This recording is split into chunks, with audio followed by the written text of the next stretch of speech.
महाराज जी, आप कह रहे हैं कि आप एक प्राइमरी स्कूल के शिक्षक हैं। महाराज जी, आजकल बच्चों को उनके भले के लिए टोकते हैं तो अपमानजनक व्यवहार करने लग जाते हैं माता पिता भी, पर इस कारण महाराज जी मन बहुत अशांत हो रहा है और कर्तव्य से मोह भंग सा। कल हम वहाँ एकांतिक में हाल में कह रहे थे, कलयुग का ऐसा प्रभाव बढ़ रहा है कि पुत्र माता पिता की अवहेलना कर रहे हैं, विद्यार्थी टीचर की अवहेलना कर रहे हैं, शिष्य गुरु की अवहेलना कर रहे हैं।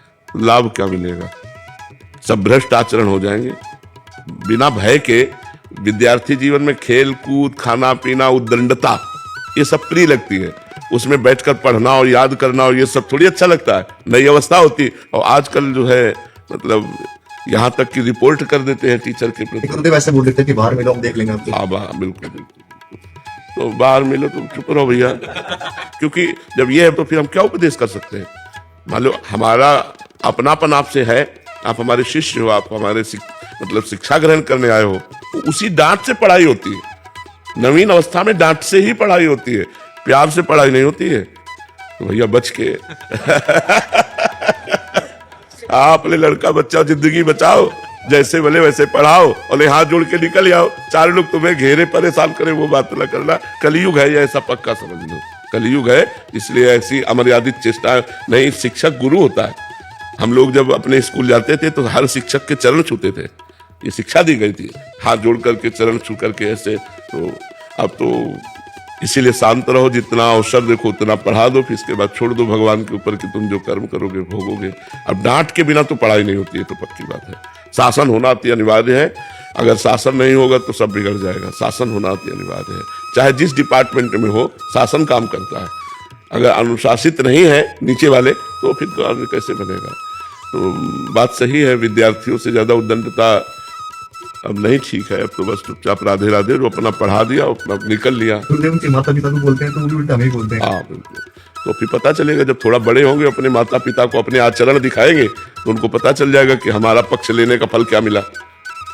मतलब हम उन टीचरों की बात नहीं कहते जो पशुता का प्रयोग करते हैं।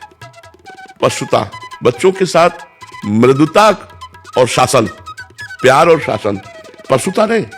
और डांट दिया, फटकार दिया, कल पाठ करके ऐसा। अगर इतने पे भी कोई विरोध करता है तो ये भी मत तो हाथ जोड़ के कह दो कि कल पाठ कर याद करके आ जाना। कल पाठ याद कर लाना अगर हो सके प्रभु। पूनम जी, राधे राधे महाराज जी। महाराज जी, जैसे आपके श्रीमुख से सुना है कि सेवा स्वार्थ मुक्त होनी चाहिए, लेकिन हमारे मन में ये भाव आता है कि हमें गुरुदेव की श्रीअंग सेवा करने का सौभाग्य मिले, जिससे हमें गुरुदेव की समीपता प्राप्त हो। महाराज जी, मेरा प्रश्न है कि इस तरह का भाव गुरुदेव के प्रति अनन्य लगाव है या मेरा स्वार्थ है कि गुरुदेव की समीपता? इष्ट और गुरु के प्रति जो प्रीति होती है वो विशुद्ध मानी जाती है। संसार के प्रति जो प्रीति होती है वो अशुद्ध मानी जाती है। उसमें काम, राग, स्वार्थ, आसक्ति होती है। लेकिन इष्ट और गुरु के प्रति जो हमारी भावना होती है, जैसे ध्यान मूलम गुरु मूर्ति, पूजा मूलम गुरु पदम, तो अपने गुरुदेव की पूजा करने का मन कि काश हमको भी उनकी चरण सेवा मिलती, हम भोजन बनाते वो पाते, हम उनकी जूठन पाते, हम उनके कपड़े धो देते, हम उनकी सेवा, कभी हमको ऐसा सौभाग्य हो कि अपने गुरुदेव की ऐसी। तो ये चाह करना विशुद्ध प्रीति की बात है, ये स्वार्थ की बात नहीं है। स्वार्थ की बात सांसारिकता में होती है, परमार्थ में स्वार्थ की बात नहीं होती। तो इष्ट और गुरु परमार्थ है, तो उसमें जो हम भावना करते हैं वो परमार्थ में ही होती है। तो अगर हम इष्ट गुरु से कुछ मांगते भी हैं प्रसाद स्वरूप, तो वो स्वार्थ नहीं होगा, वो परमार्थ ही हो जाएगा। तो इष्ट और गुरु परमार्थ स्वरूप है, से संसार सब स्वार्थ स्वरूप है। सुर नर मुनि सब ही की यह रीति, स्वार्थ लाग करे सब प्रीति। तो इष्ट और गुरु ये परमार्थ स्वरूप है। ईश शर्मा जी, यूएसए से। राधे राधे महाराज जी।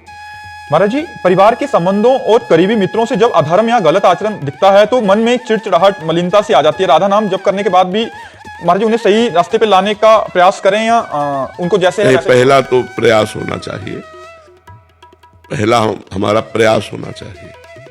और द्वितीय स्टेज पर स्थिति में प्रार्थना होनी चाहिए, और तृतीय स्थिति पर त्याग हो जाना चाहिए।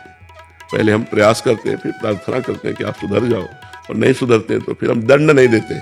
तृतीय स्थिति में उनका त्याग कर देते हैं। हमारे कोई नहीं, जाके प्रिय न राम वैदेही तजिए ताहि कोटि बैरी सम जद्य परम स्नेही। चाहे वो कोई भी हो, परम स्नेही कोई भी हो, अगर वो हमारे इष्ट के प्रतिकूल आचरण करता है तो हम उसका त्याग कर देते हैं।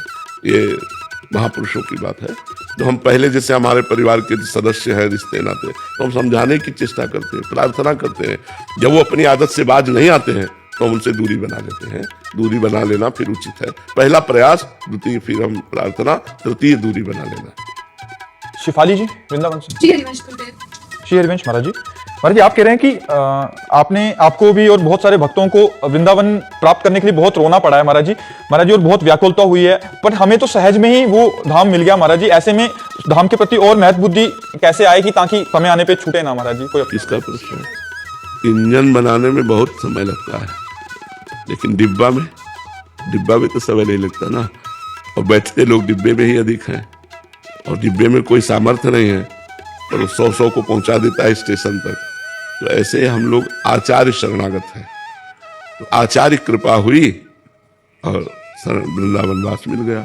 हमारी आचार्य भी राधा है, हमारी गुरु भी राधा है, हमारी इष्ट भी राधा है, हमारा मंत्र भी राधा है, हमारा सर्वस्व राधा है।